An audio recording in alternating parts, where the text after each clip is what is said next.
बरं का जी मदत करतो ना म्हातारीला जरा बरं का भोलाबाईला जरा मदत करतोय मोडतो काय झालं काच लागली पायाला तिथे डॉक्टरने बांधलंय आतमध्ये ते हे आपलं त्यांचं ते पट्टी लावली आता बाहेर ना पुन्हा आणि काय केलं जरा अशा दोतराचं बांधलंय कारण म्हणजे काय लागू बिगू नाही म्हणून करता बांधलंय तर ते पायाला लागलं पण काय आंघोळ करता येणार नीट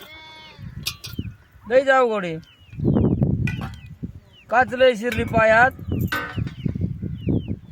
आता हे चाललंय पाहिजे मोडायचं काम जरा म्हातारीने आणले पाहिजे बरेच कारले आणल्या ते खूप आणला या फळावर आता बसून बसून करतो काम आता काय करायचं फार सुटलं या म्हातारीचं काय चाललंय वाटण्याचं काय करते